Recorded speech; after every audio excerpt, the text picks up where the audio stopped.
Президент України Володимир Зеленський.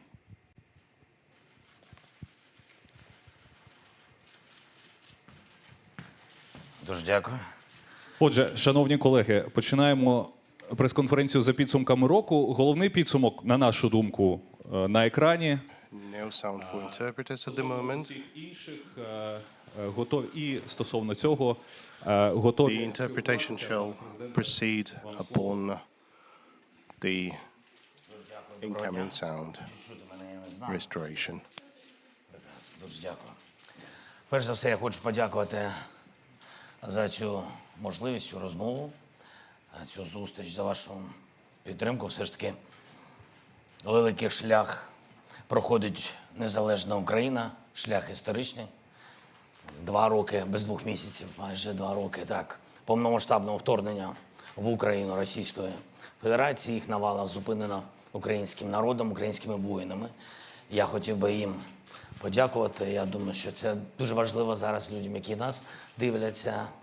І навіть якщо хтось це не дивиться, дуже важливо завжди бути вдячними народові України, нашим воїнам і нашим партнерам. In our partners and all those who supported Ukraine on this path. And I'm confident that this is a path to our Ukrainian victory. So let us give them a round of applause. Let us support them. And thank you. Неочікувано було те, що ви сказали. It was fairly surprising to hear, Sergei, that the major achievement was our flag. Maybe there was something else as well. Yeah, there were the stars of the European Union. So far, that's 27. But hopefully there will be more stars. But I believe that Жовто-блакитний прапор і and yellow and blue flag in Ukraine, that's our major victory. And it's important that we shall preserve it, not only in our hearts, but we'll preserve it for the next generations. As for the historic victory on our path to the Europe, our approximation to justice, I would like to welcome and congratulate our country, our team. This is the great path. For some, it may take decades. For us, well, time is nothing. великою жертовністю. We are sacrificing a lot. We are fighting for our independence. We are fighting for our country, for a future, the future that we choose by ourselves, and not the future that is chosen by the Russian Federation. And therefore, the present states that the historic victory for Ukraine is the opening of the dialogue for our country as to the future Такі accession of Ukraine. There's 2 waves: the candidacy and the second year of the full-scale war. And now there is this opening of the accession talks. If you want, we can talk about this in details. In any case, that's a historic experience for our country. As for the team, що робили всі детально what were everyone doing, this is something that I'm prepared to talk. And I would like to extend words of gratitude to the personnel of the Security Service of Ukraine, Navy, main intelligence department for a major victory in the Black Sea. This is a part of our southern operations, and indeed, not many can see and can estimate. But everyone in Ukraine and abroad, they highly estimate the fact that the Russian fleet is no longer dominating in the Black Sea. They're no longer able to influence upon us or on our decisions on what to export or any attempts to block the Ukraine's economy. Now, this gives our soldiers a possibility to stand solid on our ground. So that sort of deprivation of their fleet, of their possibilities, now they're forced to leave our waters, our territorial waters, and to leave the territory of the temporarily occupied peninsula. This is a great work and a great achievement. And I also would like to underline and mark our partners and the air defense forces of Ukraine and my team for what is happening with the further reinforcement of Ukraine's air defense capacities. That is very important. This winter is different. Yes, it involves challenges, it involves losses, but losses, we are becoming stronger every month. We had a very important visits and several new Patriot systems. I'm not going to tell you any more specifics on that, but several more Patriots will be defending Ukraine during this winter. But I would like to extend words of gratitude to our partners for Patriots, for NASAMS. That's an important package on the overall. This is a difficult year that is coming to an end. I'm ready to talk about the economy. I believe that the leadership of our country, the officials of the Cabinet of Ministers, they have more details, but what I'd like to say is that all the partners clearly mentioned that there is an increase of Ukrainian GDP by 5%, the reduction of inflation by 5 to 6%. This is also an important victory to us. But I think that we shouldn't have a monologue today. There's a lot of questions, and I'll be happy to answer, well, almost all of the questions. If I won't be able to answer some, then I'm sorry. I can see Ukrinform, and during our last trips, we met your colleague in Washington. So let's start with your colleague once again. Angelina Straszkowicz, Ukrinform. Mr. President, so in the end of November, you stated that you've instructed the military and the government officials to prepare a comprehensive plan on mobilization in Ukraine. Do you have the draft plan presented to you, or can you share the key details of that plan? Well, that's a question to be decided by the commander-in-chief. This is a very sensitive matter. I believe they've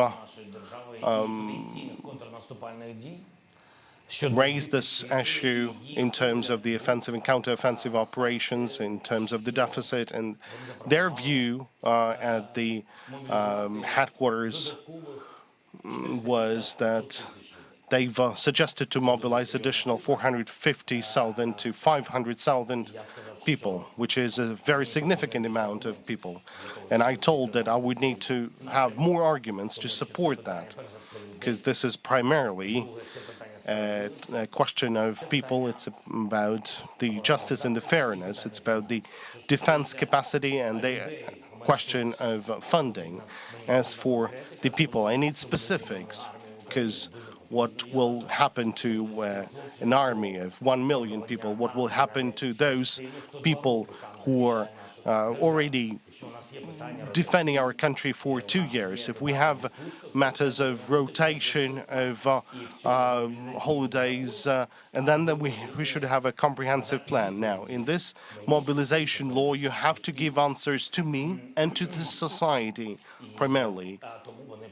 So they've started working on this plan, and so far I haven't seen any matters of demobilization, even though I believe this is a question number one. It's not the question what's the process is called in accordance of legislation. Maybe it shouldn't be called demobilization, but there has to be a process like that with regards to our powerful soldiers. It's very difficult there. I've been on the front line many times, and I would really want all the military command to understand the challenges. We shouldn't risk losing the most brave, the most courageous people. I mean, I'm grateful for their resistance, for their демобілізаційні процеси. sustainability, but we have to think of the demobilizational processes as well, and that has to be done in a straightforward manner with specifics and with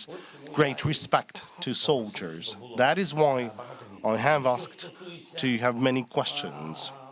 As for the business trips, holidays, and Одного місця на інше, можливо, transition from one position to another position, different. All the requests coming from our armed forces, they have to comply with the modern challenges, which is very important.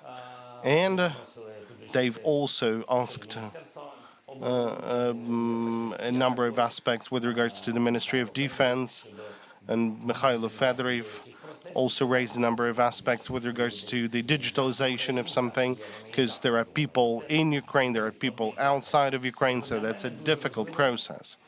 So for me, it's important that if there will be plus 440,000 people for the army, now who deserves the right in this case for arrest? And that's an important moment.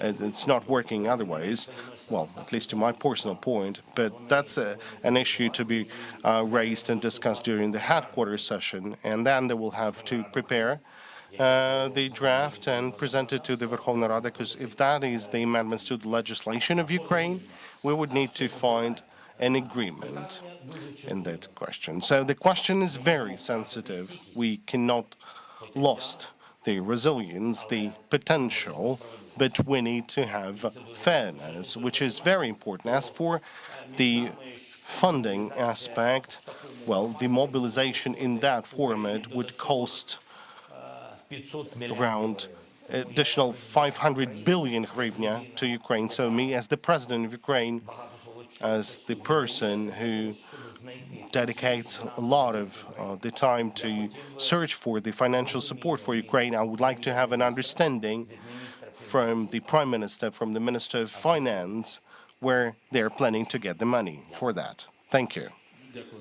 Thank you. And the next question from Kyiv Independent, please raise so that people with microphones could see you. Добрий день, чуєте мене? Good afternoon. Hopefully you can hear me.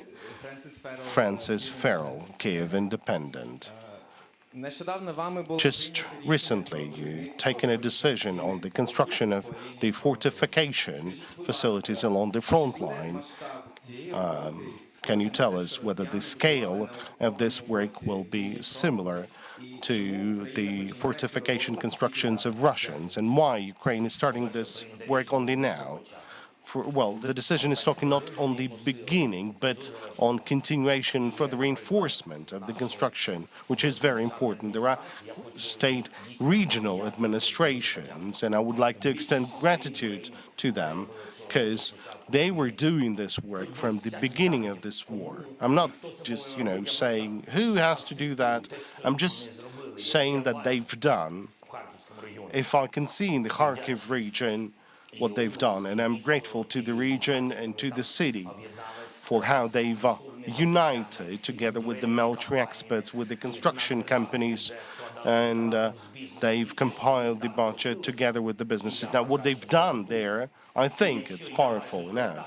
Now, if I can see it there, and if I can't see that in different regions, well, if I ask a very specific question to our military, who are located in different directions, whether this is sufficient, yes.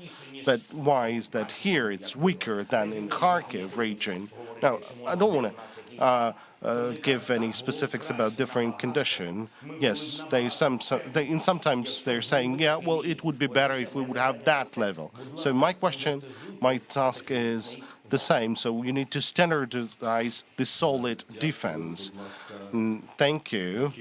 Now, Kyoto, please, to the right of the center aisle.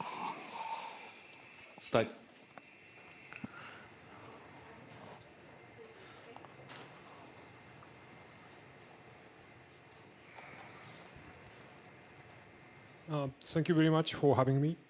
My question is on the battlefield. Ukraine armed force seems to be, suffering the serious shortage of the artillery sharings. So some says Ukraine military is forced to change the tactic and operation because of the lack of the ammunition.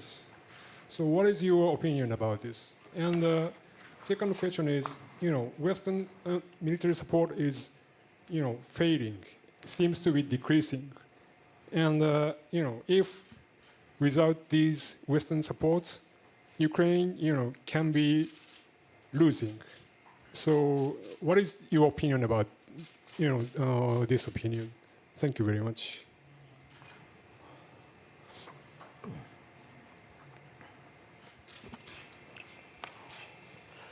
Дякую за запитання. I thank you for the question. Tasks and the messages of the Kremlin are still saying that the goals of the special military operation are the same, and the goals were, one of them was the occupation, and the other goal was that they should be reaching the borders of the Ukrainian Donbas. So they failed to achieve this goal, so we shouldn't be talking about any defeats. So we're not talking about 3 days, but 2 years. Our soldiers are wonderful, and our people are great, and I'm very grateful. As for the financial support, we are working very hard on that. And I'm confident that the United States will not let us down, and what we have agreed in the United States will be fulfilled in full. As for the European Union, well, the stakes were very high. We have acquired one victory as for the EU. As for the 50 billion, I'm confident that we have achieved all of that. Now the question is about the time. The first 1.5 billion hopefully will arrive this week. As for the 50 billion, I believe, and I'm confident that the decision will be taken in the nearest period of time when they will be having the session. There is some administrative aspects, and nobody would be able to introduce any obstacles. And today we have mechanisms that even if there would be support to a 50 billion package minus one voice, there will be possibilities found in order for Ukraine to receive this money. The United States are also working on a very powerful figures, and surely the United States, they know the details about this support, how it will have an impact. They know about the impact of any details. They know about our insistency. They know that it's not artificial, that it's required to have the resilience of our economy, of our defense, and the people of Ukraine. I believe that I have found the proper understanding with President Biden, with senators. We've had a meeting with both parties, so let us see. Now the matter is all about the detail, the dates.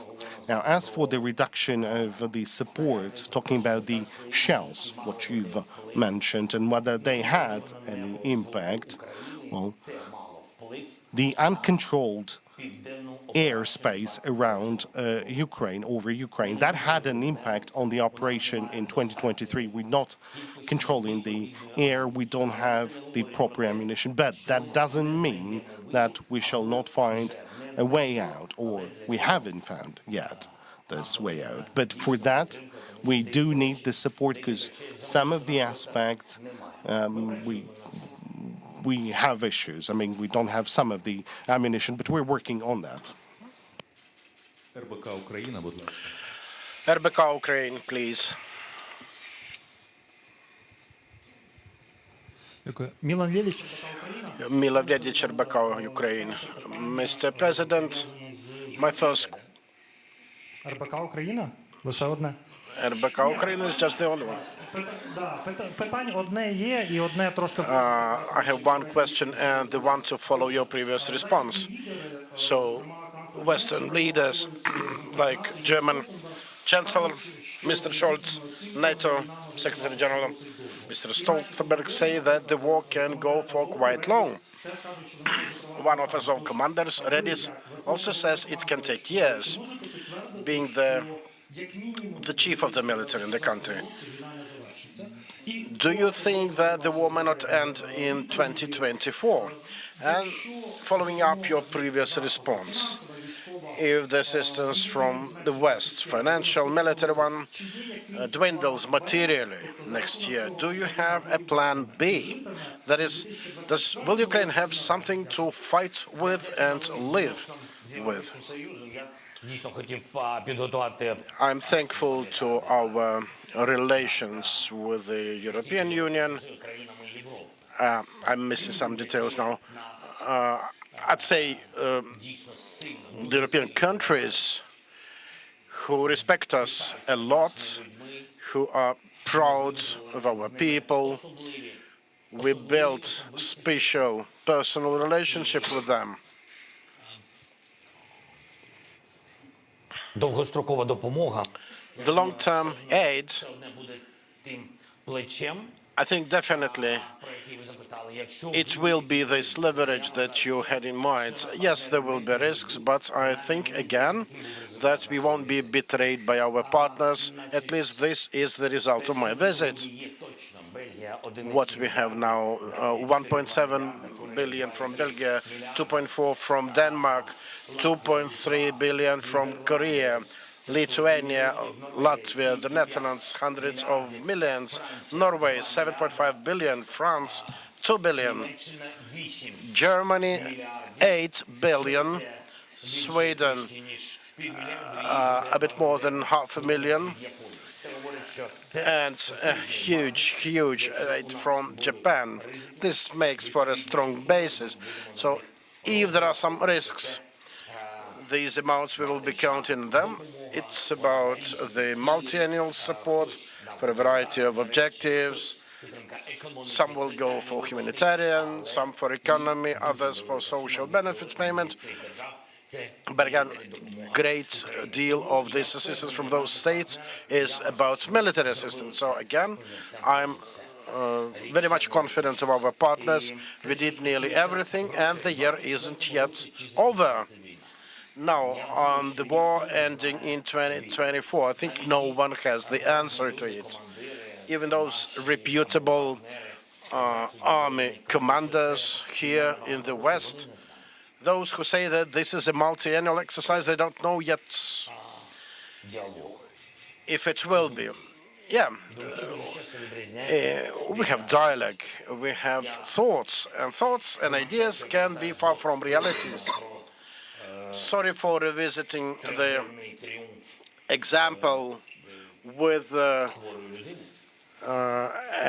sick guy dreaming of being triumphant in just 3 days. His ideas were also ideas, and they flopped. I'm not going to compare in any way the ideas of that person with respectable partners I had in mind. But again, just to be more specific, the war, a victory, a failure, a stagnation, these all depends on various factors and decisions from different risks, from different areas and domains, but for the most part, they depend on us ourselves. If we lose our resilience, we will end this war faster. If you won't fail in our resilience, we will end this war faster. You know, you can remain skeptical about everything, but you can lose the country with it. I'm not ready for it. And I do know that there are many more of us, millions like me here.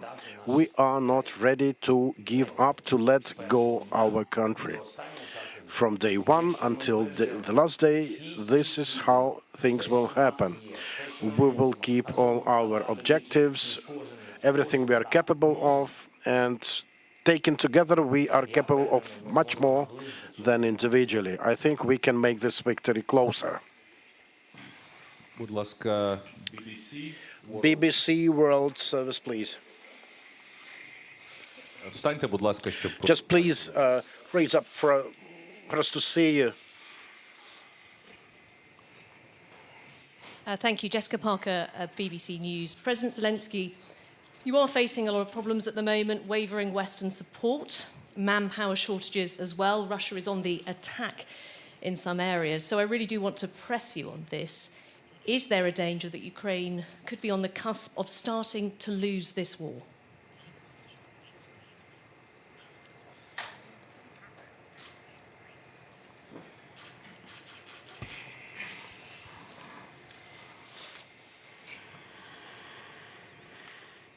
Ні. Nope, Я так не вважаю.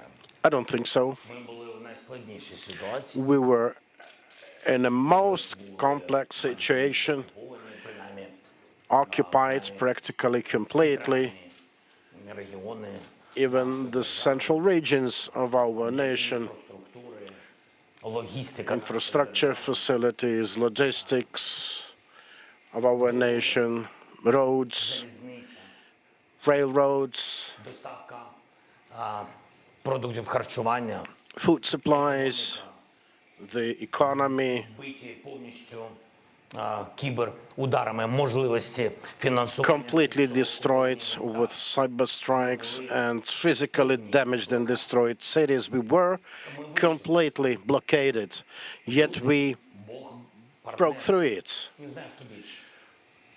We, our partners, maybe the God, I don't know who Ми не сприймаємо зараз цю зиму як did more or most of it. дуже дорого достається. You know, this victory takes exorbitant cost indeed. I do know the system. I do know every bit of our defense. I do know every moment of things coming into Ukraine, those missiles and other things.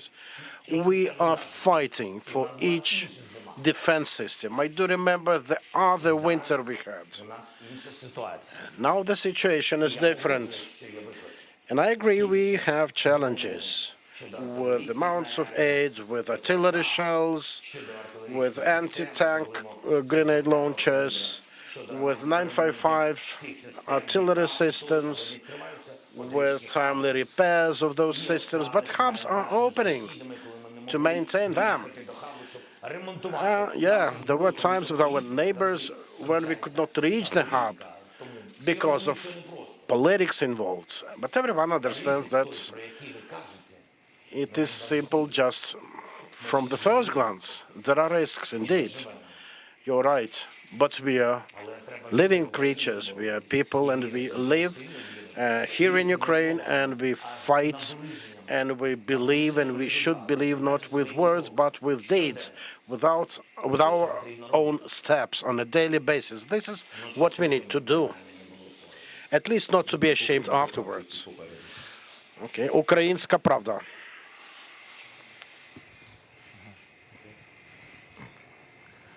Доброго вечора, пане президент. Good evening, Mr. President. Can I take the mic? Наступний рік є багато факторів вважати, що наступний рік There are many factors that might be at play for the upcoming year to make it a decisive one. Definitely, electoral cycles may mean that the support will dwindle, and we will have to increasingly rely on our own efforts and forces to keep as the nation. And obviously, it looks like our state cannot win over call centers that are robbing our citizens on a daily basis. We increasingly hear from businesses about them being pressured by the state, and meetings with the president sometimes lead to contrary results, with the pressure going even deeper. We see a huge gap between the frontline life and the life in the rear. There were videos of recent celebrations from a prosecutor, and we see how they're different from realities. We see that MPs are buying luxury cars. Some MPs are enjoying their lives overseas, in Monaco, in Dubai, elsewhere, and we unfortunately understand that we can still lose if officials, if MPs Тому я у вас хочу запитати, з огляду на всі will still enjoy their interests over the interests of the public and the society. So my question is, what you could do as a president, who could you replace among your team to make our country stronger so that our military on the front line would be 100% sure that the time they spend there is not being, disregarded by MPs, but the time is rather used 100% for the benefit of the country. Yeah, thank you for the great number of your questions. I would really love to see you helping me to answer them. As regards my team, not a big one, 5 to 6 managers. If I lose them, then it will mean all of us will be weaker. The air defense systems and so on. With all respect to you, I cannot afford it myself. As regards MPs, you are completely right. They have to do their own and mind their own business exclusively.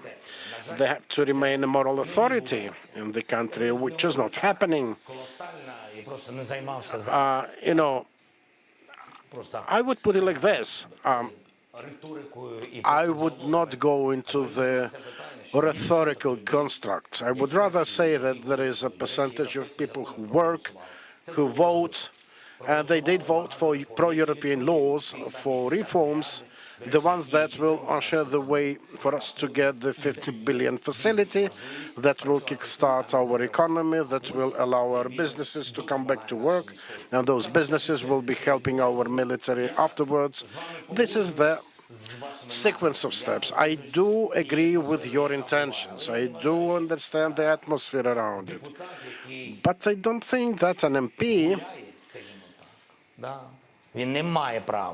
who's enjoying himself, yeah, he is not right in doing that, but he is no different from a business person launching fireworks to celebrate his birthday. I think all government officials or public figures have to become moral examples. This is what we don't have yet. Well, the president cannot just let them go, all of them, because then it will be necessary to have elections, which is not what we have to have in the wartime. I am living according to the laws of Ukraine, and they expressly prohibit that from happening. Maybe I'm not the best one, but this is what we have. So, yes, there should be probably changes in the parliament to take and adopt new legislation to have elections during the wartime. Maybe, but, I will make everything to see all of the MPs in the parliament vote for those laws that are necessary to have the fighters with corruption then dog and neck those MPs afterwards. This is what is happening now. No one will stop that. I think we are fighting corruption risks. Our partners say that the funds they provide us with for armaments, these are not at risk because we do have some reforms going on. Again, people, please understand that, people are like us. There are people who would go to the trenches to fight. There are others who, regardless of them being in the government or not, they would rather go abroad. I mean, someone of a fit age to be mobilized. The people who would bribe someone, grease the cogs to move out of the country. So, yes, there is an idea that corruption should be punished severely. But let us not forget those who do something for Ukraine. There should be a unity moment here. It's better to fight corruption together rather than split the lines into those who are good and bad. It's very important today not to split us ourselves along the lines. Law enforcement, anti-corruption authorities, security service of Ukraine, they will definitely comply. They will definitely fulfill their obligations and do the job. And there will be court cases, and they will be just. I hope so. Будь ласка, Good. Now the MPR in the very end to the right, and please raise so that, yes, please get up so that people can see you. Joanna Kagissis from NPR. Thanks very much. Has Viktor Orban or any other leader pressed you to accept an armistice that includes giving up occupied territories along current lines? And if so, how have you responded, and how would you respond?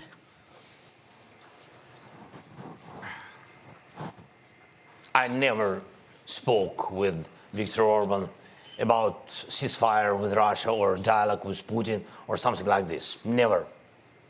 Maybe he's raising up these topics with his friends or some leaders in EU or whatever, I don't know, abroad of Europe, in the United States. I think it was something was in his speeches about it. But I don't know. I don't know. For me, it's something strange. Sometimes his policy or politics is not very friendship to us, and he knows it. This fact he heard from me. Yes, I said him that because I had a lot of questions to him. But anyway, we are neighbors. Even with all these challenges and during all these years, especially 2 years of full-scale war, I mean, this experience of our direct dialogue didn't give us possibility to feel that they are our real strong neighbors against Russian occupation. But anyway, we are neighbors, and we are trying to find solution in some questions, but for it, we need to organize meeting. Last time in Argentina, I told Orban, I said, Viktor, can you tell me one reason why you are not supporting us in EU? It was before the decision. He couldn't tell me. And the second tell me one more reason why we can't organize official meeting between us. And he also couldn't find the answer, but I think we found a solution that very diplomatic one, that our sides will work on it. That's great. далі, будь ласка. Then the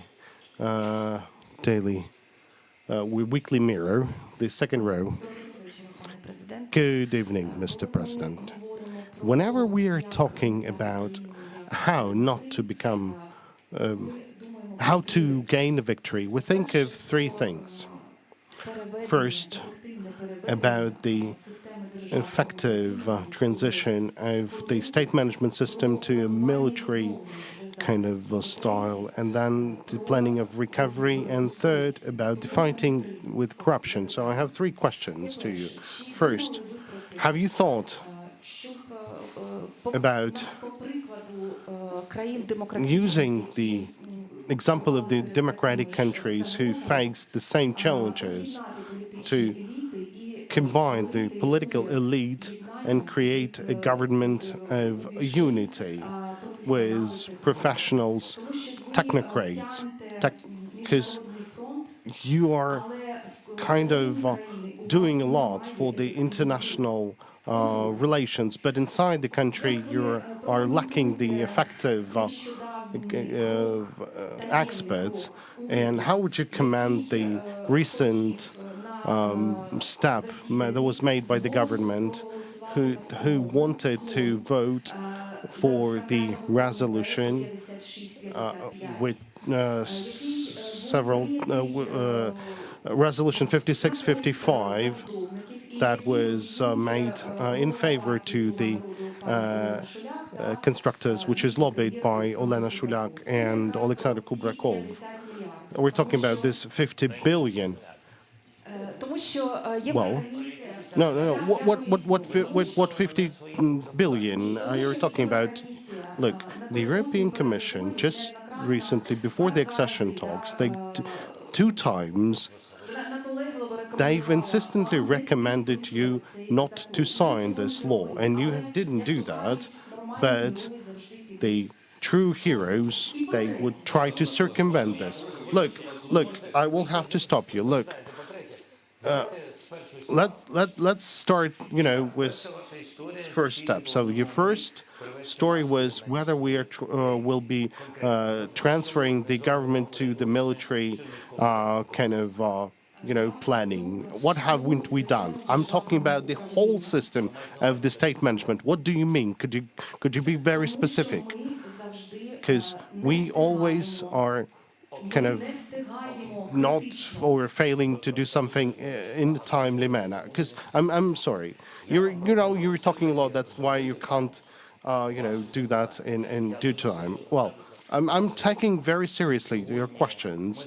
I mean, today we are reducing the expenditures of the government officials. I'm working in order to have further reductions in the government. But if we won't have any people there, it will be difficult for us to govern the country. As for combining the elites, well, we have some questions to MPs with many representatives of different parties. So whenever you're saying, like, to change them to technocrats, can you offer? Well, and thank you for underlining that I'm somehow, dealing with this international relations. I'm not only one. We have a great team, Ihor Zhovko, Andrei Stefanishina, Mikola, and many others. This is a very good diplomatic team, but thank you for mentioning this. I think there is a result. There are certain specifics, not rhetorics, but very specific international achievements, the support, the weapons, the EU. Okay, let's stop on that. Now, as for the technocrats, or these technical experts, can you tell me the political party, any political party, any person who can be the prime minister? I think just if you could, I think every party would have professionals who could be who could become ministers for this government. Look, I just wanted to ask you. I have not too much time, so I want you to ask a very specific questions. If you want to listen to my answer, now, if you know how to help Ukraine in your questions, you can just tell what exactly. Don't just give, general issues. I understood about the government officials. I don't want to take, them from the MPs, because I've being asked 500 billion for a mobilization. As for the technical experts and about the law, etc., that someone attempted something, let's not leave with the talks. If there would be kind of a signature of this law, then we would go back to this question. Fourth, as for the law on the constructors, nobody kind of applied to me for not signing this law. So that is my personal choice, and there's the reasons for that. So nobody from the EU or from United States or from G7 never raised this issue. Now, as for what was the third one? About fighting corruption. Currently, around 1,000 cases of top criminals in committing the corruption crimes are about to be closed, because the head of the specialized committee was not doing anything.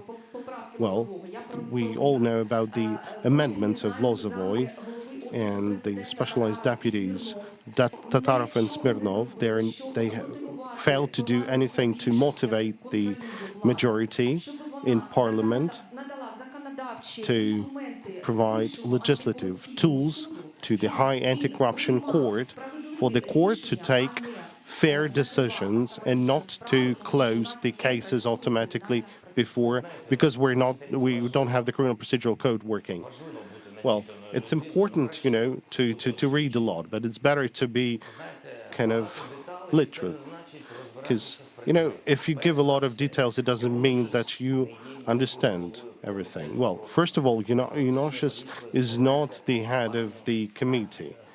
If I'm not mistaken, Rastina is the head of this committee. So let's talk as professionals.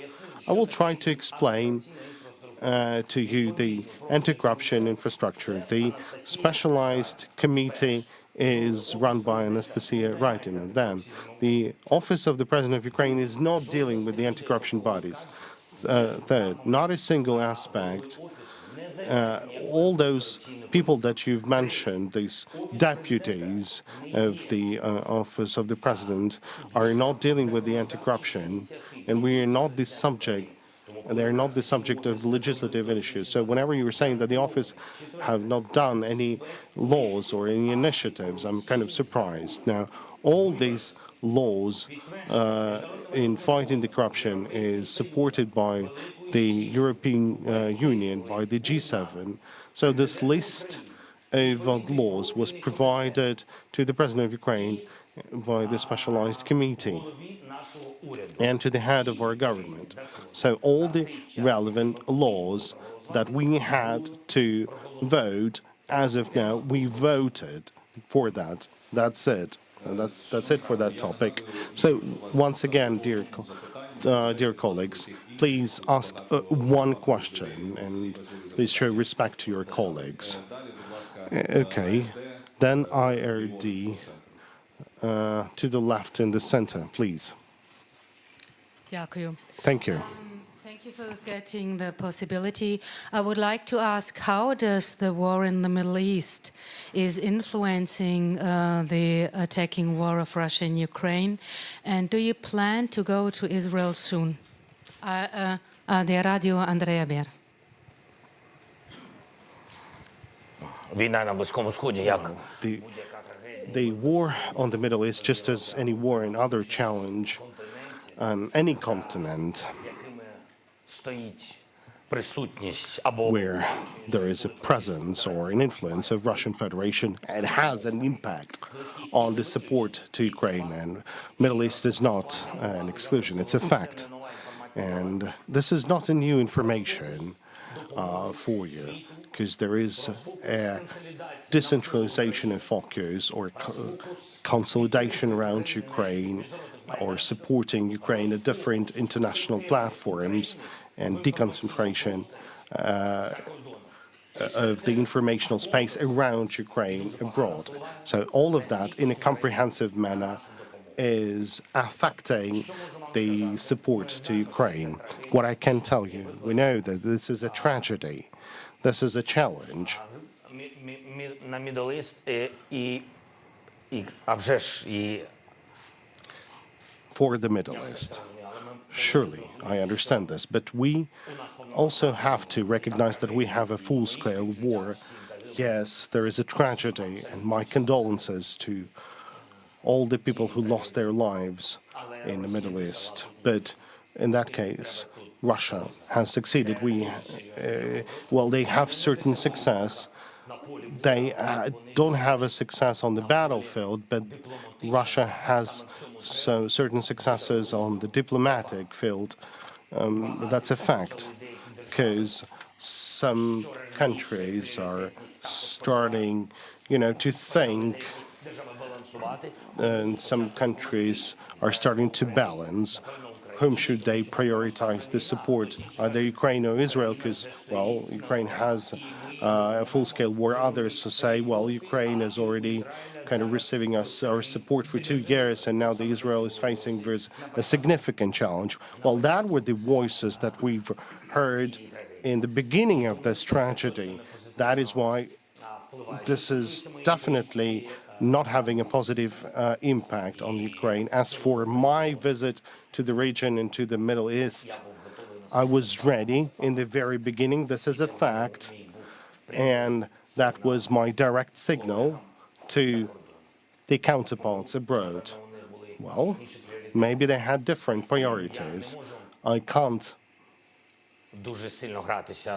play a lot with my own timetable, agenda, and priorities, because I'm leading the country at war now. Телеканал Інтер, будь ласка. Now the Inter TV channel, please. Лілія Налягака, телеканал Інтер. Lilia Nelaga from the Inter channel. Greetings.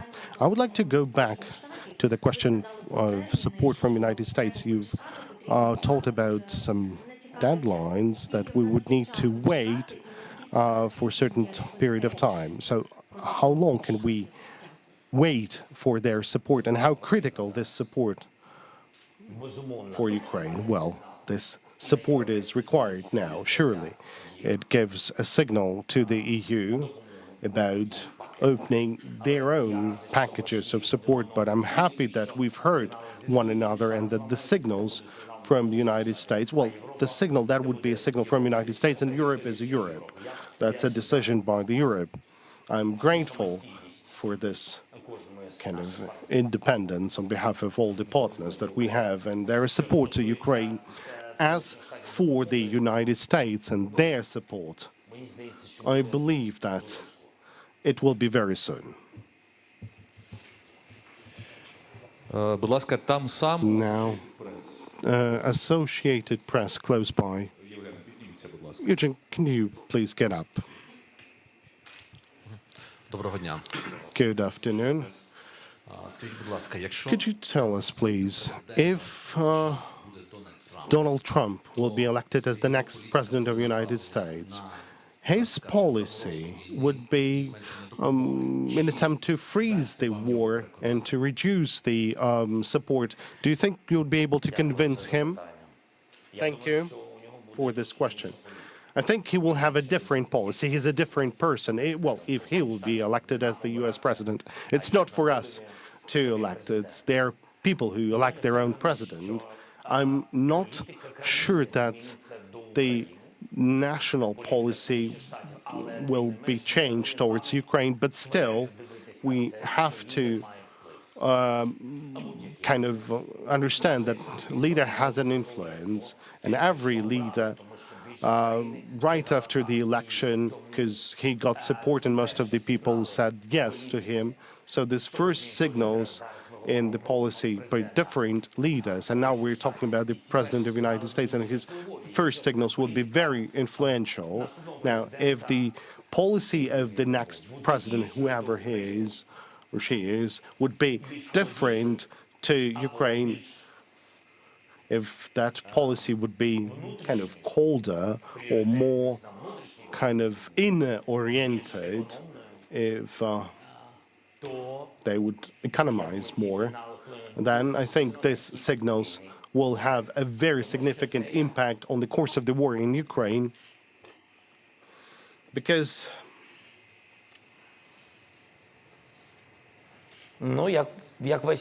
it's like, you know, the whole world. If one powerful detail is left behind, then the mechanisms start dismembering, start breaking. So if we let the leaders of this support to move out of this mechanisms of support, that will have an impact, and surely not positive, from the assistance from Europe. Thank you. Now, Anadolu, to the right of the aisle. Дякую за важливость. Добрый вечер. Добре. Позвольте на русском. Будь ласка. Будь ласка. Господин президент. Як життя змінилось, що Well, перекладач не почав перекладати. the life has changed because the interpreter started interpreting me. Okay. As the result of the Israeli attacks, around 20,000 civilians were killed in Palestine, including 8,000 children.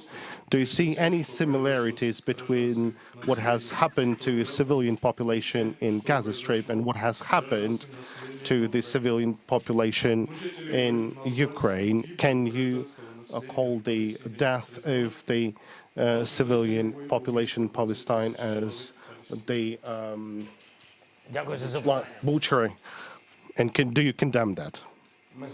Well, thank you for the question. We recognize, first of all, we recognize the policy of both countries, We recognize this tragedy. We also recognize that the humanitarian consequences are horrible on the territories of both countries. And we recognize the independent nation of Israel and the independent nation and the people of Palestine, but I cannot compare this to our war, and I will tell you why. The occupation and the invasion of Russia into Ukraine did not start with the terrorist attack of people with Ukrainian nationality on the territory of Russia. Nobody did this. We lived in our independent country, and then the enemy came to us and started killing our people. So these are different things. And surely I would like to offer my condolences. Same place, Gazeta Wyborcza Poland. Piotr Andruseczko, Gazeta Wyborcza. Ви вже трошки про це згадали. You've mentioned it actually already. I mean, certain issues with neighbors. In the past months, we've seen some problems arising in relationships between Ukraine and Poland. But there's a new government in Poland already, which is pro-Ukrainian, with a clear-cut pro-Ukrainian position. And Donald Tusk mentioned it clearly. Yet still some problems remain, which is about border blockades, grain problem. To overcome the problems, a compromise might be needed from both countries. Is Ukraine ready for one? Maybe some compromises are needed. Or put otherwise, what is your vision of further relations with Poland? Some changes might be needed, not?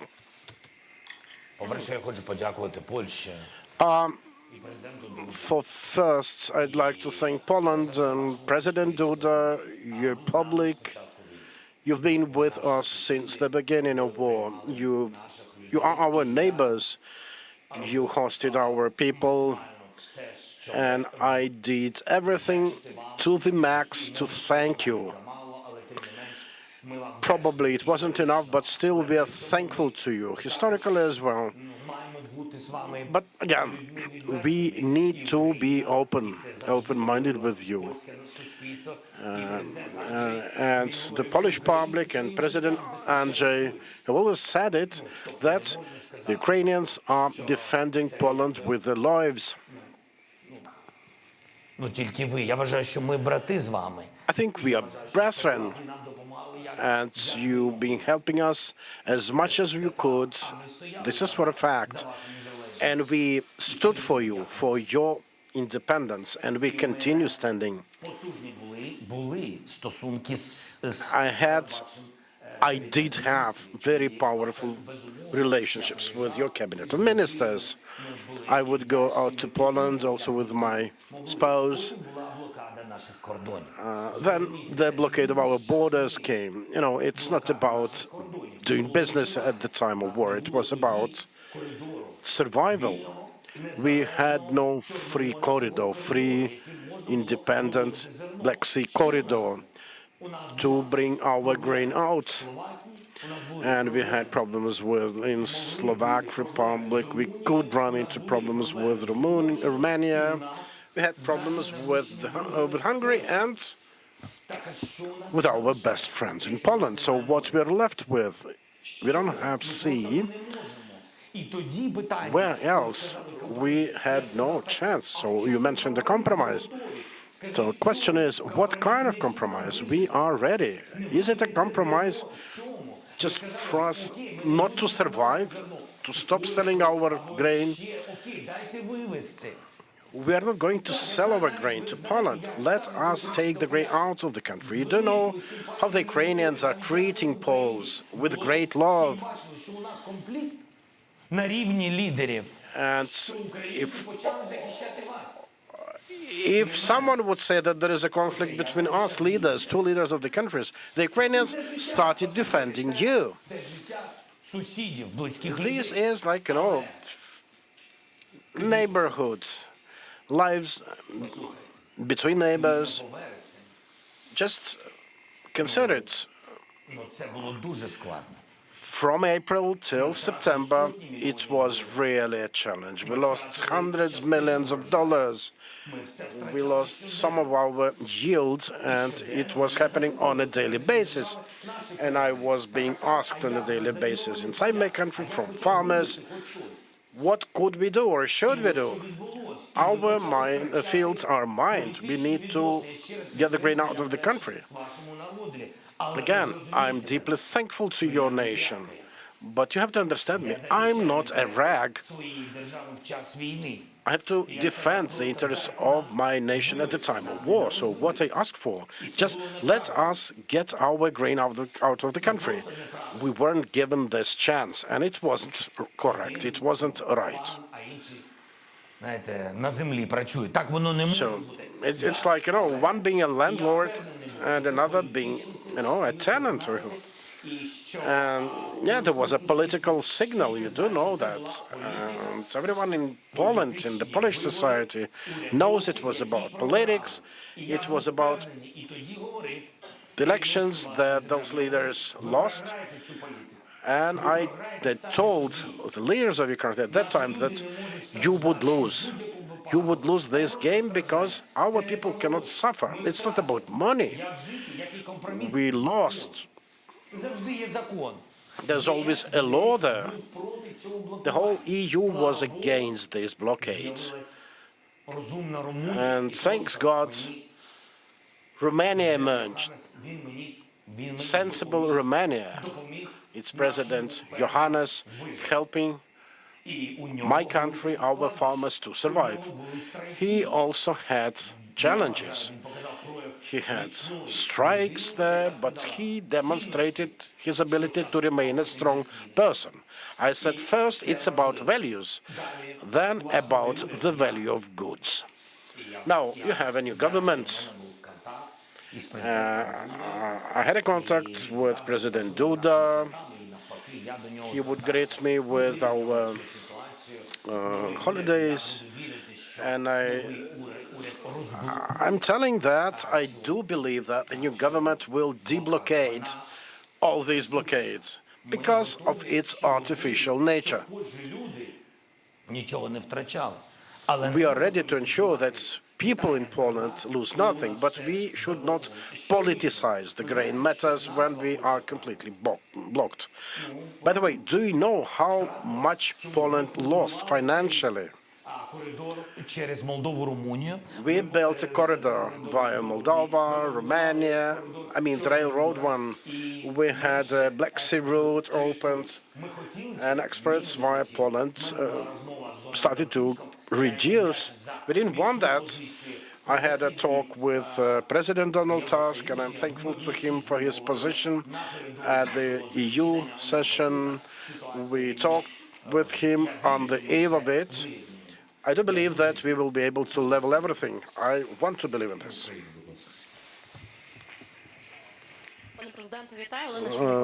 Mr. President, my Ukraine channel.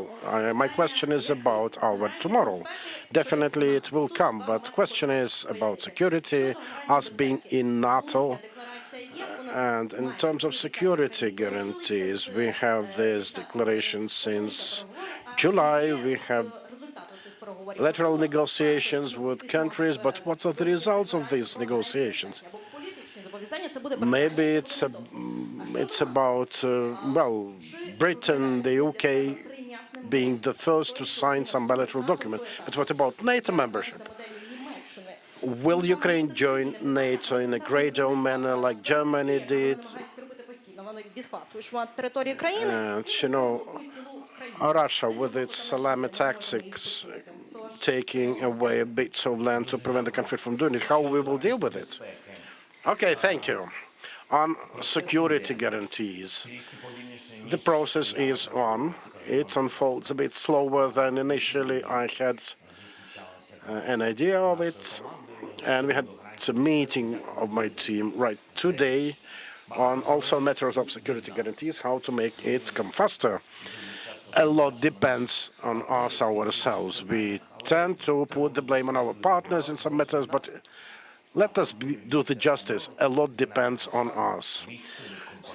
The headquarters of the army, the MOD, the military, we have to be able to transfer our vision to our partners. And this is a very, very powerful core of all those security guarantees and related negotiations. We are yet to send this information, this vision. I do understand lots of challenges around, but we still have to do it. This is about security guarantee. Now, concerning NATO, Ми знаємо, що це, для нас найпотужніший варіант. we do know that this is the most powerful option for us. We are not being invited there. Сигнали щодо часткової участі Signals regarding some partial membership. I think this is, не образливо до тих, хто про це говорить. this is nonsense. Just without being too rude to those voicing this up. Якісь такі меседжі лунають. Yeah, there are some messages being floated here and there. But again, we've never been given any such proposal from any of our partners. Як це може бути? And even if yes, it would be really hard for me to understand how this could happen. Just, imagine someone, a human, thinking that he is a human. This guy is sitting in Moscow and he says that the special military operations objectives remain unchanged. To say that he doesn't want to change anything, he wants to go right to where he intended. Now, what will happen or would happen if Ukraine, a part of it, is in NATO? I think it will bring huge risks. I think if a part of Ukraine is in NATO, you heard signals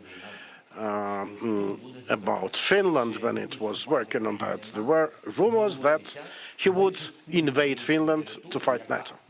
So the question is, will NATO countries fight for a bit of Ukraine remaining with unclear status? We won't recognize the occupied territories as the Russian ones. And that will mean that we are kind of not entirely in NATO.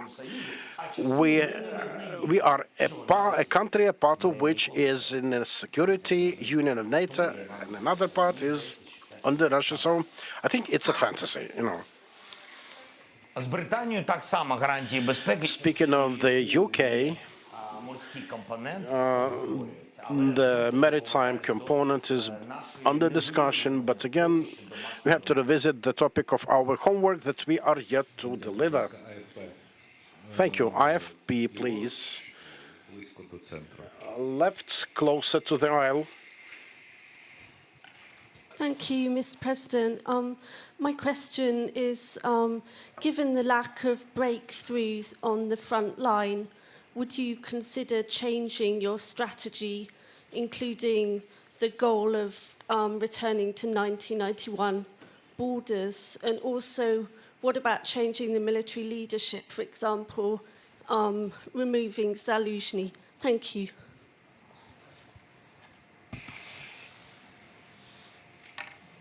Дуже дякую вам. Стратегія не може бути змінною згідно нашої Конституції. Thank you. The strategy cannot and should not be changed because it's in our constitution about our territories. The tactics can change after careful consideration of the results of our activities in the south of Ukraine in 2023. So until the end of this year, we will get this understanding, as well as an understanding of our further plans and steps. Будь ласка, New York Times. New York Times, at the very end of the hall. I think there will be more questions like that. Andrew, підведіться, так, дякую. Please, Andrew, would you rise? Andrew Kramer with the New York Times. Mr. President, could you describe your position on negotiations? when and under what conditions would negotiations be in Ukraine's interest? Thank you.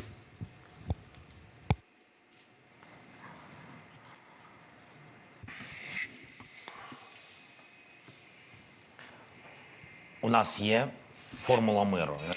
We have the peace formula, and this is the only platform today which is in working order. The last meeting in Malta was quite good, with nearly 70 countries there.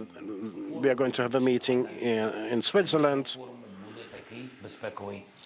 The platform of the World Economic Forum will also have a very important segment on that, and we will be working to see that meeting have representatives from all the continents, including the global south. And we'd love to see maybe 80 countries, maybe more. We are not chasing numbers, but the numbers do matter. Political or geopolitical isolation of the Russian Federation will depend on that. After the meeting, we will be working on how to organize the summit already at the level of leaders, because the meeting will finalize the last 5 points of the peace formula. The first 5 points were discussed by the security advisors during the meeting in Malta, and the last 5 points will be finalized at the meeting in Switzerland. After that, we are going to organize a summit of leaders, and when it happens, I'm sure we will have to do everything, given this defocusing from the Ukrainian situation, given the conflicts and wars around the globe. I think we will nevertheless have to focus on the story of Ukraine, in Ukraine, and the peace formula, and think that our recent visit to the United States, Latin American countries, and Europe rekindled a bit world's attention towards Ukraine. And we definitely see this direction. We see it has started to change. It's very important for us to see that the attention is being restored towards Ukraine, and we will have Switzerland on the way. So not to say that there will be a full stop here, but it will definitely be a pivotal point. And the platform there will offer an opportunity for countries to reach on some fundamental things with which we will be working to prepare a relevant document. When a relevant document is ready, then we will be prepared to send it in certain given format to representatives of the Russian Federation. When all the countries worldwide unite around our document, we will be ready to send it over. Like we had it with grain, when we send it via the UN and other reputable leaders, we will send it to another party. And if it is ready to accept the document, it will mean that your question on terms and conditions would be relevant. It is not relevant at the moment, because we don't see any requests from Russia for that. We don't see it in their actions, in their rhetoric. We have just brazen willing to kill. Там само, будь ласка, Інтерфакс Україна. Інтерфакс Україна. Дуже дякую. Thank you. Ви сьогодні вже сказали декілька слів. You said some words today about fortifications being built. A range of experts commented that as Ukraine's transition towards strategic defense. Do you take it in the same vein? No, but I did respond what I had in mind, actually. Так, давайте суспільне. Okay, суспільне. Вітаю, пане президенте. Evening, Mr. President. This year, Ukraine, for a variety of reasons, maybe objective ones, failed to reach the stated objectives on the battlefield, the ones that also our international partners expected from us. What is your take of the performance of the chief commander, Valery Zaluzhny? Are you going to sack him? And why you didn't respond to allegations of conflict between you?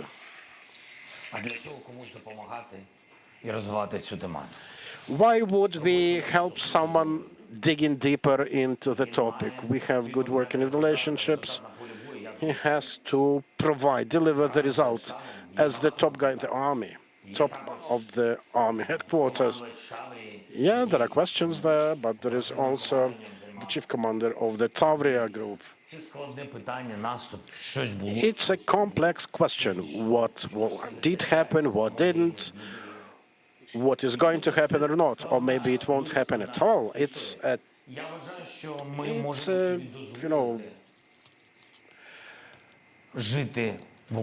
it's a big story. I think if we in Ukraine are ready to bring everyday results, then we will be able to live. It's not about, becoming a victim, no. It's not about putting yourself on the altar. I think being the chief in the army is a big honor, as it is to be the president of Ukraine. This is a big honor. And I'm not getting tired. It's not about him. It's about our words, about our rhetoric, about our actions. It all starts with words, then some steps are followed, and we need strong steps and strong results. That's it. This is my position. I'm not going deeper into personalities and relationships between the nation of Ukraine. It's not about things personal. Just for a moment,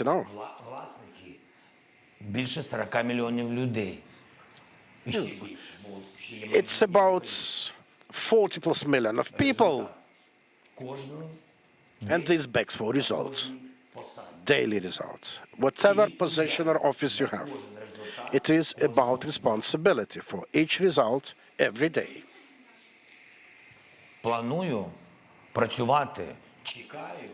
My plans are to continue working. I do expect the decision about mobilization. I do expect the decisions how to help people on the front line. I do expect some very specific things on the battlefield. The strategy is understood and understandable. There is an understanding of our actions. I want details. I think this is just requirement, because if you have details, then you have answers. 440,000, 230,000, 100,000, 300,000. We have to survive. And it all costs money, by the way. Just, for a second, for a glimpse of an eye, I would even, defend the civilians a bit. When you understand the level of financial contribution needed to support our servicemen. I've spoken on that multiple times. They have salaries, remunerations. Our population, our taxpayers, when we speak about this or that mobilization numbers, we need to understand the very simple math. One military serviceman equals 6 civilians paying taxes. So, take 500,000 people, multiply by 6, and understand our task that we have. Me, myself, the government, etc.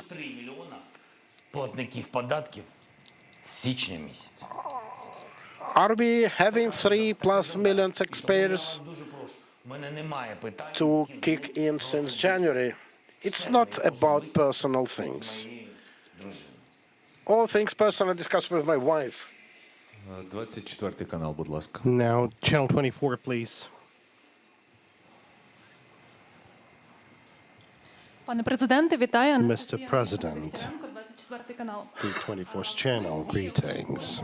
We are all talking that this full-scale war has been taking place for 2 years already, and Russia started war, in fact, 10 years ago, but hopefully everyone trusts and everyone works for the sake of Ukraine's victory. But whoever I talk to, everyone says differently, thinks differently about the victory. Someone says it's going to the borders of 1991. Others would say that there will be no victory at this point, because Russia would remain, and so the threat would remain, and the missiles would keep, flying possibly. So, what do you understand under this word victory? What's your understanding of that? No, personally, well, look, once again, I've just talked about personal things. I don't have any personal things or personal matters. On this position, I have to defend our country in accordance to our constitution. I'm talking about all of our territory, including the occupied territory of Donbas and Crimea. That's how I should perceive that. But, people kind of divide it. And this is how it usually happens during the war when it's difficult. Someone would say, well, we are already here, like at certain positions we're not get occupied. And when you get to United States or to the European Union, well, the fact that Russia could not, destroy you, that's already a victory. You will return everything, like sometimes in future with history. I'm kind of skeptic about this, because I think that we should keep fighting, because nobody can guarantee that even if tomorrow we'll reach this, line when this whole aggression started. I mean, judging by this year, you understand that this is, super effects and super efforts. Now, if it happens so, then what? I mean, what would happen then? Which security guarantees do we receive? Who will be a security guarantor? Who will guarantee that there will be safety and security with Russia? Surely, the more Russia will retreat, the weaker it will be, starting from its leader inside their country, because that would be a demonstration of weakness, and all the way till their presence on the international arena. And this is very important. We need to use this time, and with God help, we'll have this chance. We're all fighting, we're all praying we'll succeed. It will be difficult, but still. Now, Spiegel, left of the L, and please raise. Fedor Petrov, Spiegel, Німеччина. Fedor Petrov, Spiegel, from Germany. A question from Germany. Whenever we hear statements like from the Chancellor, from Scholz, who says that we're ready to support till the very end, do you believe in this till the very end?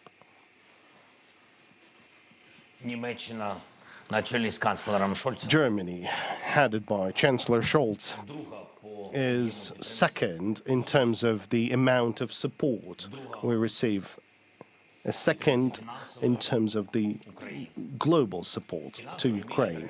I'm talking about financial, military support altogether.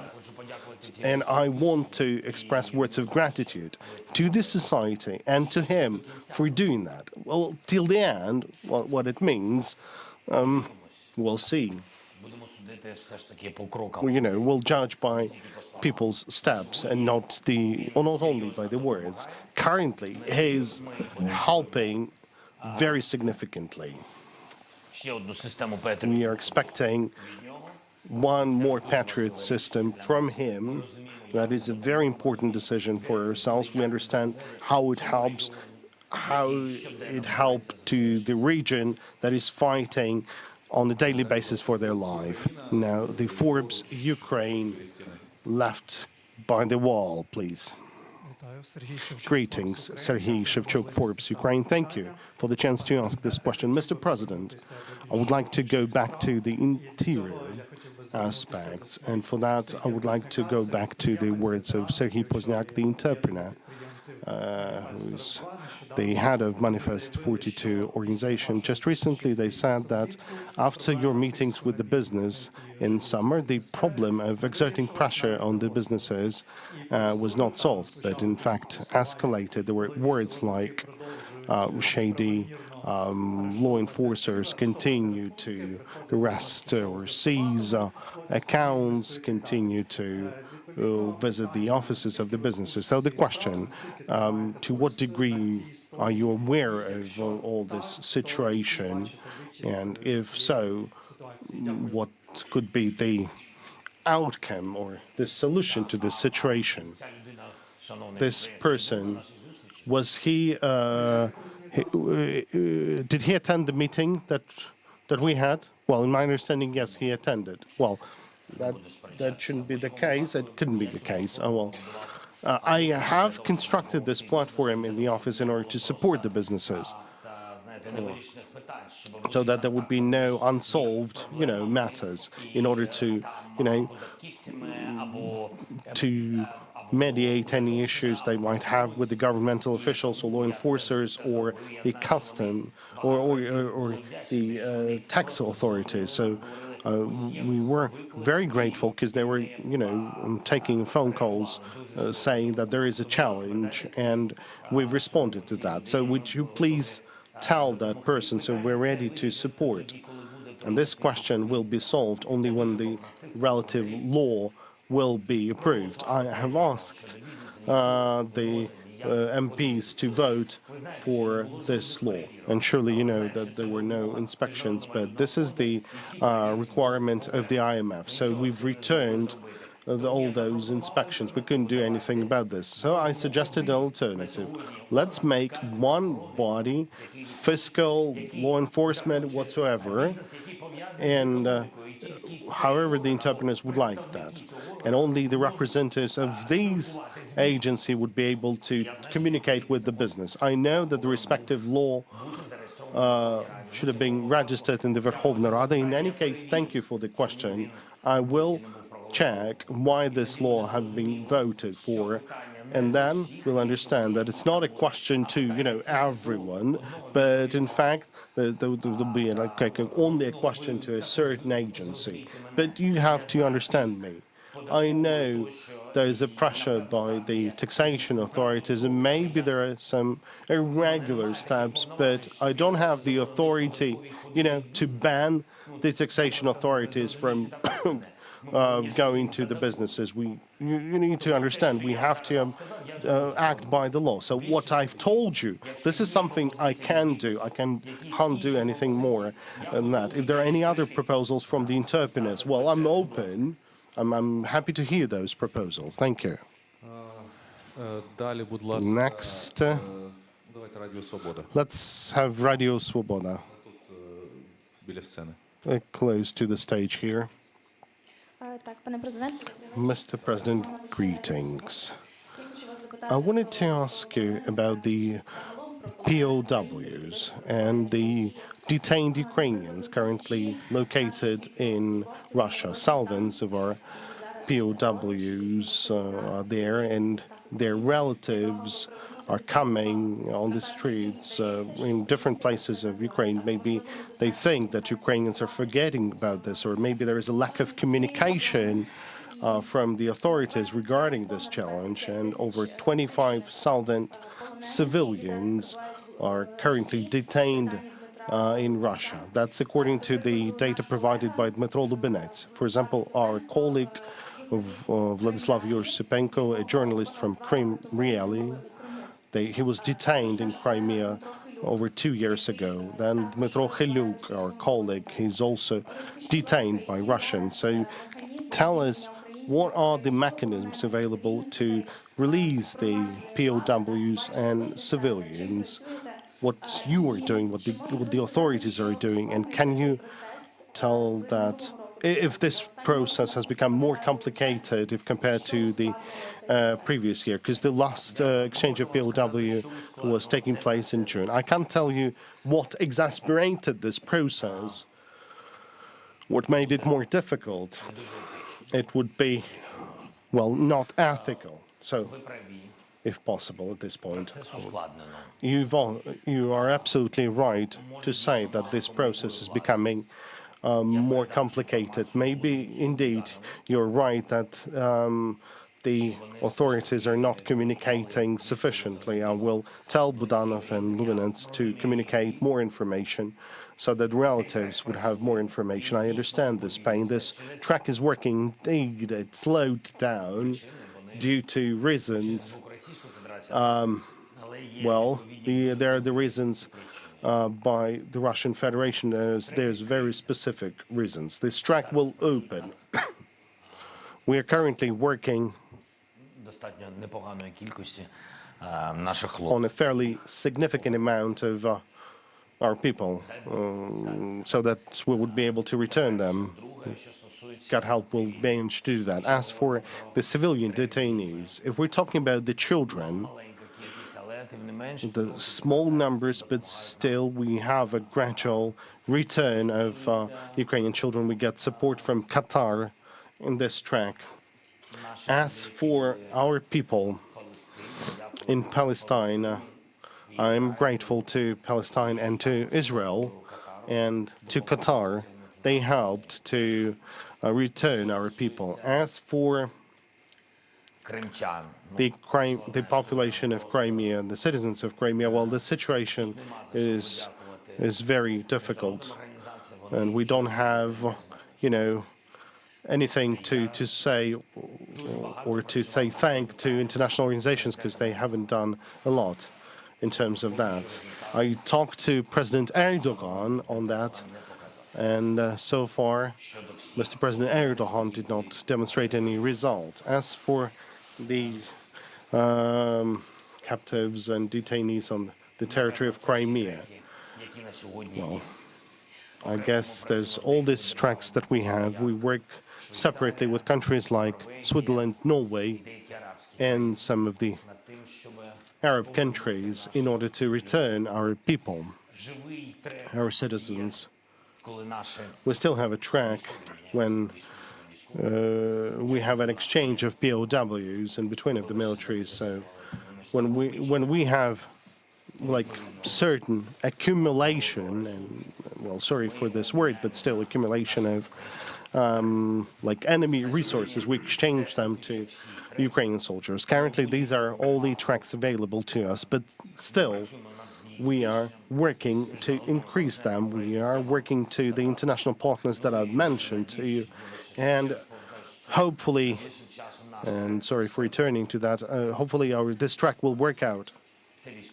We're talking about military or civilians?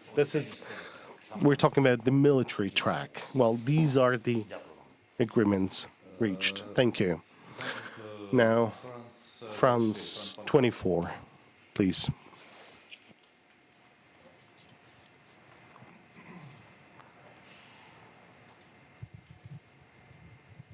Thank you.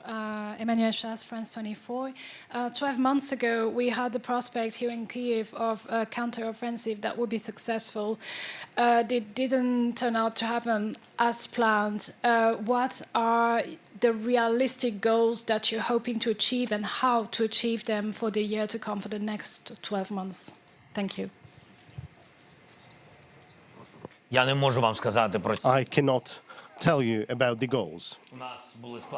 We had complications in the south because everyone were talking about the goals. Well, frankly speaking, like all those months, everyone were talking about the goals, and everyone was discussing in details how we'll get there and how we'll do that, whether we'll have sufficient aspects of that or not. It's better to go to the south because it's warmer, because, well, the winter, well, let's just wait for some ammunition, and then the winter would come later on. Look, it's not, it shouldn't play like that, because Russian Federation still have more weapons. So I can't give you an answer to that. I'm sorry. I apologize to you and to France, because I cannot tell you any details pertaining to our counteroffensive and defensive operations next year. Thank you. Next, Bloomberg. Could you please rise, Volodymyr? Mr. President, greetings. Thank you for the chance to ask this question. We know that the legislators are currently working on a new draft law on mobilization, and possibly it will contain a series of unpopular decisions. We, the society, we partially are aware of those, but still the question is as follows. These decisions, well, could be providing for the mobilization of people younger than 27 and maybe the women. Can you tell us whether you will sign this law if it will be approved by the Verkhovna Rada with norms like that? Well, as for the women, no, I'm not going to sign this. As for the age of 25, if all the substantiations will be provided, and I will see this as necessary, then I will agree to that. Далі, будь ласка, CNN Португалія. CNN Portugal, please.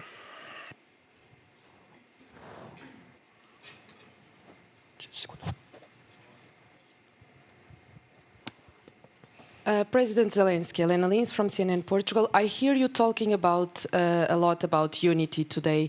Are you afraid that Ukrainians are splitting up, are dividing as a society, not only about reaching 2 years of a war, but also towards supporting you as a president? That's my first question. And my second question, you were supposed to visit Portugal, at least that was the expectation some months ago.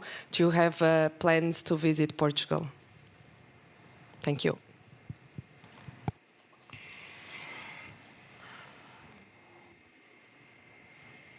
Плани є. Не пам'ятаю, коли я. Yes, there are plans for that. I don't remember the date, sorry, because the time is flowing so quickly, so fast. I'm still very much thankful to Portugal, the government of the country, the president. We did quite a good job, also diplomatically. It's very important for us to have the support from Portugal. Now, regarding the unity matter, it's all in our own hands. It all depends, our unity depends on us ourselves. This is our weapon of choice, the domestically made one. This is our know-how. I think it has helped us to preserve us, ourselves, our country from the beginning of the war. Для когось банальним дуже. Maybe it sounds banal to someone, but Треба зберігати деякі банальності, яких I think one has to keep some banalities just to have the ultimate banality of life with us. So I think everything needs to be done to see that the unity is not dwindling in Ukraine. About my support as a president, I can only tell you that it has been an honor for me to be the president. And people are watching me, my work, my serving Ukraine. If they don't like it, then okay, this is their choice, the choice of the Ukrainian. This is normal. LBUA at the beginning here. Mr. President, you've mentioned a challenging situation in the US and what the aggressor Russia has been doing. What is your position to the idea of Ukraine focusing rather more on producing its own munitions and weapons? And also, you know, we talked to the military before this press conference, and the military asked me to convey the question, what is your attitude towards improving the production of drones, FPV-1s and munitions for them here in Ukraine? Also, what is your stance towards establishing a dedicated unit for drones in the MOD? I'm very positive on drone production and special units for that. There should be an infrastructure and structures to manage drones. It should not be a Soviet one. It should be a fast-reacting modern one. I had a sitting of the headquarters at the moment, and one of the questions was about drones and how to supply them.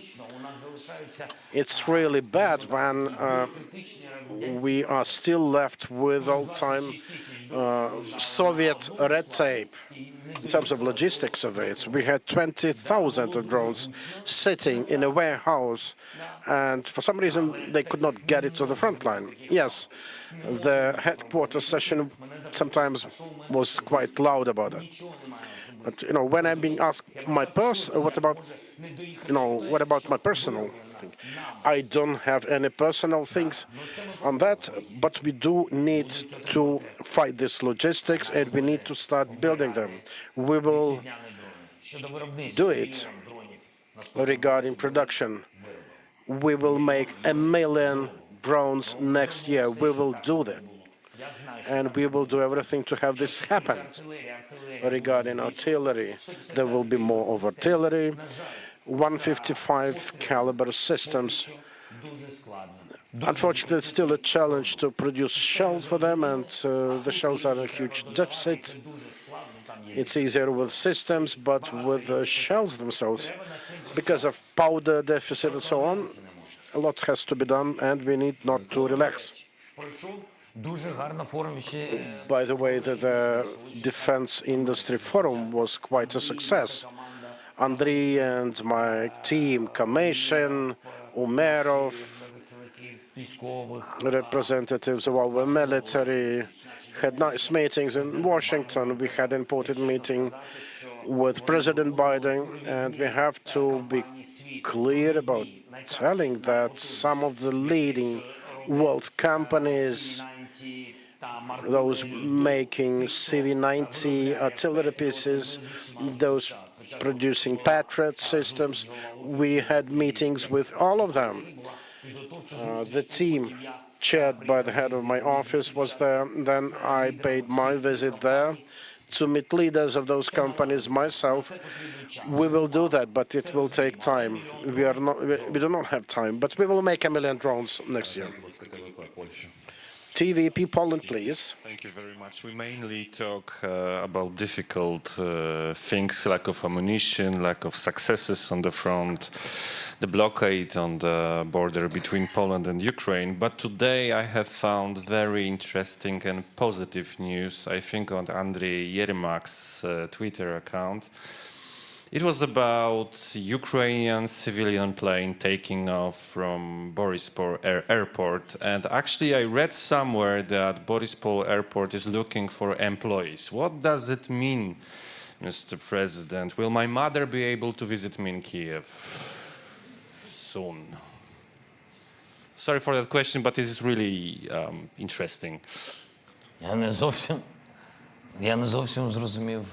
Сьогодні технічний переліт був літака з Борисполя. There was a technical flight of a civilian plane from Borispol airport, and the Polish outlet wants to know more. Where did the technical flight came to? Where did they go? I have no information to share. Well, it appears that the Polish colleagues has more. And he says that he read it from your Twitter account, Andriy.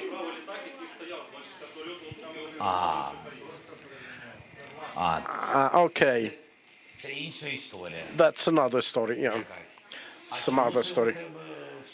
But why do you have it in your social account? You had something different. I think that the question is not about that, but when Borisov will be able to handle more flights and his mother will be able to come out to here. Well, we can provide your mother with a car, railroad car. Mom is, our sacred beings. Now, Borispol is like the Black Sea. It's a serious operation to reopen it. The reopening of Borispol is a victory of the Ukrainian aerial defenses. Clear sign that Ukraine has been winning. It's a serious, strong economic move ahead. We do put this question to our colleagues, and we do know what exactly do we need for that. So please tell your mom, let her stay in good health. We are working over her idea to come out here. Freedom TV channel.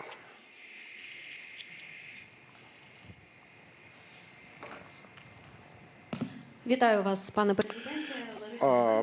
Mr. President, Freedom TV channel. My question is about the United States. You did mention the support from Mr. Biden and the Congress of Ukraine, but what about rank and file Americans? Fox News has recently published the numbers of those supporting Ukraine to tell that it grew in December from 20-something to 31% this month. So why so? Why now? And did you mention it on your trip to the US when talking to military manufacturers? Did you feel this support yourself? Thanks a lot. Our visit to the United States of America brought exactly this result, bringing up the number of people supporting us. In terms of the analytic provided by the Fox, yes, I do know the difference, 10% difference. We contacted our colleagues at the Congress and the White House, and all shared the vision that obviously it was the result of the visit to the US. You know, 21 to 31, it's 10% difference, quite a material one to compare. So, yeah, I think the visit was the right one. We had a number of meetings, public meetings, and not so public, and dialogues, and we had some decisions on that. All the defense companies are on our side, willing to do that, and they actually asked us to work with the US government to avoid additional extra red tape, particularly on licensing, to let them move faster towards co-production. And we discussed that at the presidential level in the White House, and the president promised to work on that. Будь ласка, El País. El País. Трошки далі від центру. I think we answered nearly all of the questions. By the way, a brief announcement that we have 12 minutes to go and we are to close at 8. You talk about the support of the United States and the European Union. You were recently in Argentina, and you mentioned there a conference with Latin American countries. I would like to ask you about how is the relation now with the Global South. And I will also wanted to ask you about the Spanish presidency of the Council of the European Union. What's your assessment in terms of work that have been done for Ukraine in this semester? Thank you very much.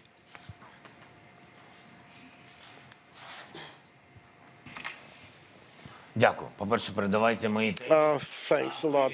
First of all, my warmest greetings to Prime Minister Sanchez. Pedro is a nice guy. He helped the Spanish presidency as well. They helped a lot to Ukraine. And that semester brought much things closer. We spoke with him at night before the decision, before the next morning's session to deblocate the 50 billion facility. We have very strong relations. We had signals sent over WhatsApp on which type of support Ukraine would benefit from. Pedro always wastes no time in calling me directly to know what kind of support we need. I was completely impressed with our meeting in Granada, which brought a lot of results. Pedro would change the whole defense package right on the go. And we were informed that he would send additional Hawk aerial defense missile systems exactly at the time when Russia was shelling us heavily. Normally, countries do these air defense arrangements taking time and doing it quietly. Instead, it was a very quick, fast-paced reaction, and I'm extremely thankful to you for that. I'm sorry, I forgot the first part of your question because Sanchez took all of my thoughts. Your visit to Argentina and the global south. Right. The visit to Argentina, by the way, that was where we met the King of Spain, by the way. The visit to Argentina was important because there is too little of Latin America in the modern history of Ukraine. We also a lot to be desired in the economic relations department, probably because Latin America has traditionally been closer to the Soviet heritage and because of Russia.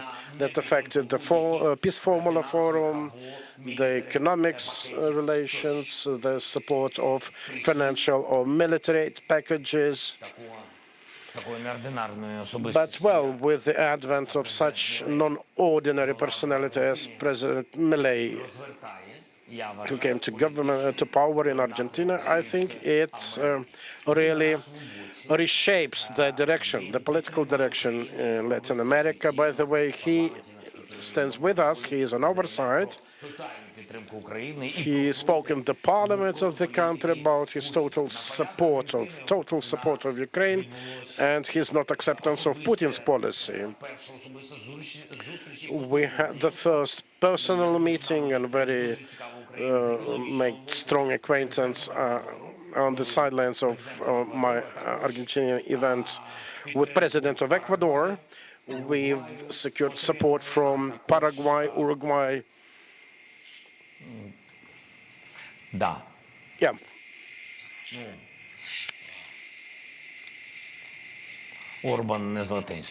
Yeah, Orban, he is not from Latin America.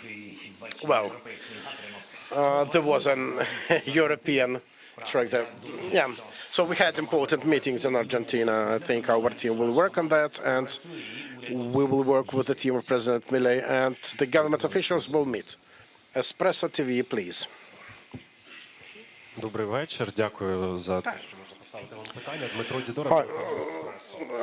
Thanks for having me. Just a couple of words about IDPs. Them being a lot here and abroad. If I'm right to remember, about 4 million of the Ukrainians left.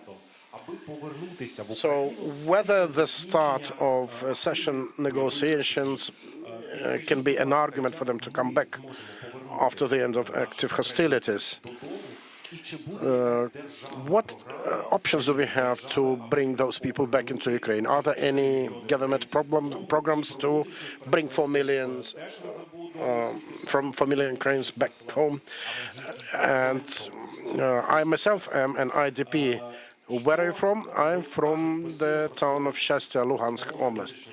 So IDPs, internal ones, hear about reduction of assistance to them. What are the programs available to IDPs who left the hostility areas? As regards assistance to IDPs, there won't be any reduction of them.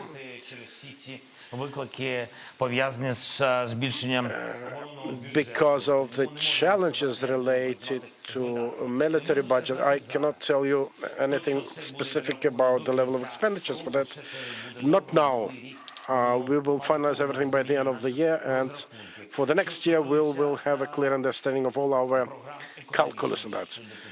Now, regarding economic programs, or other programs of support, not just with money, but also with loan facilities, on business development, and so on. This is what the economic team will have to work on. We will have it. As regards our people abroad, they are different. They all are citizens, nationals of Ukraine, and we have to defend all of them and protect all of them.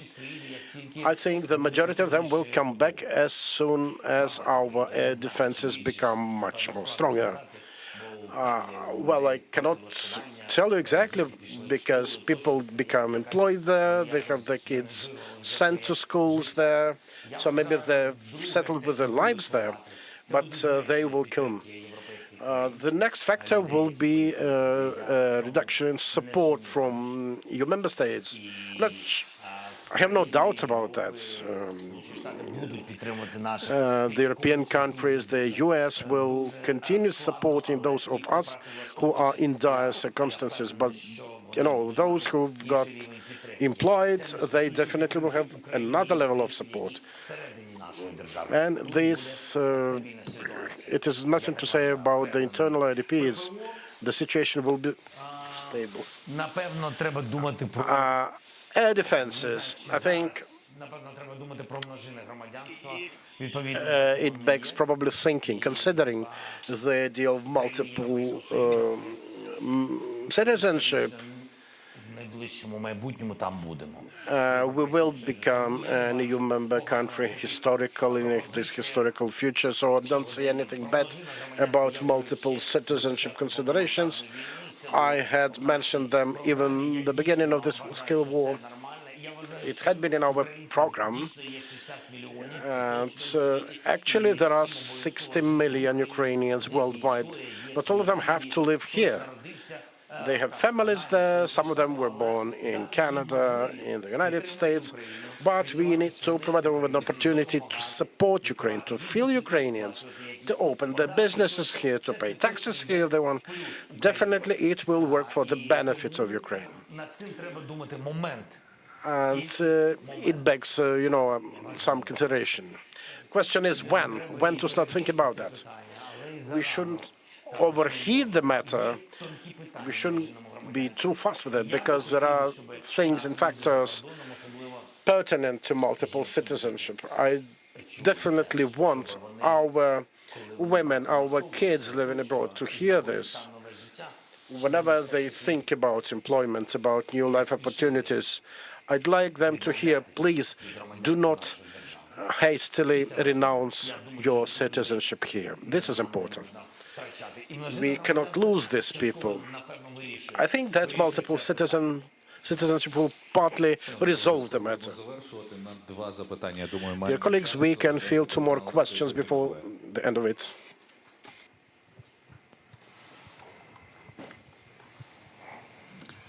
Hanna Homonai from the Rada channel. You've mentioned the wife, Olena.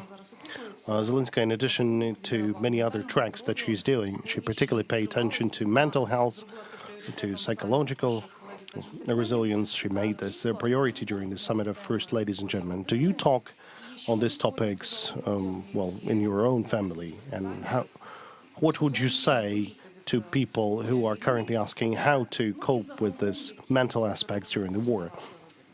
And any kind of summaries for your own family? Any summaries of the year? Well, the summaries for my family would be just the same as for any other family in Ukraine.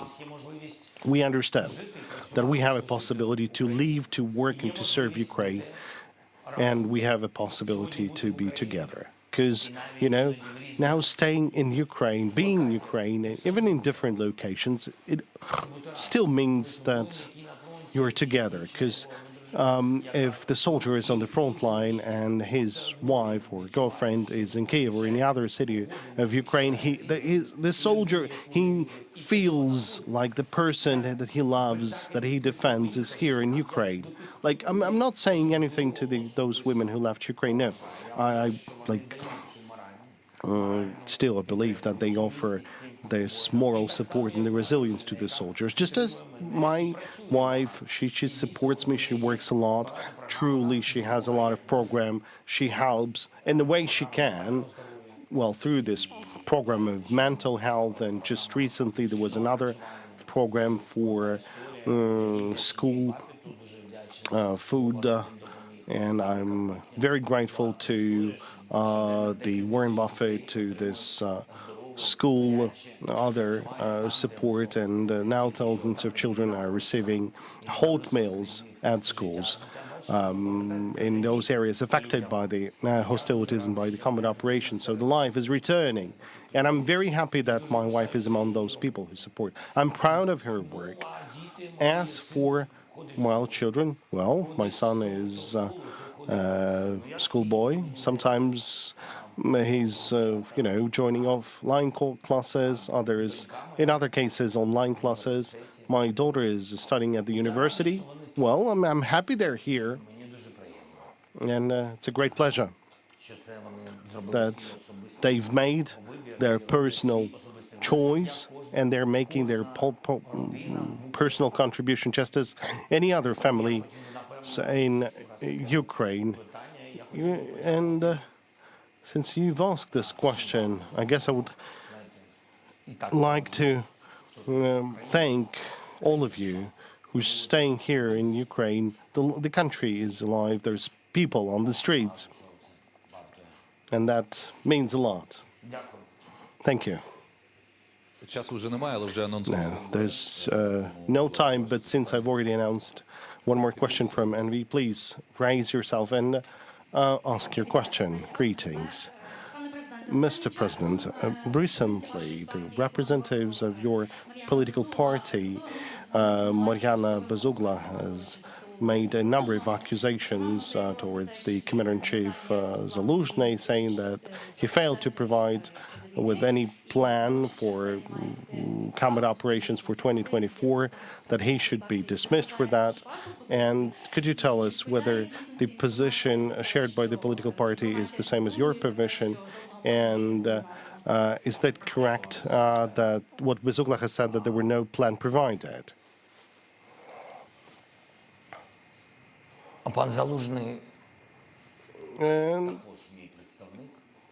By the way, Mr. Zaluzhny, he's also my representative, just as all those others that I've appointed or those who came with me.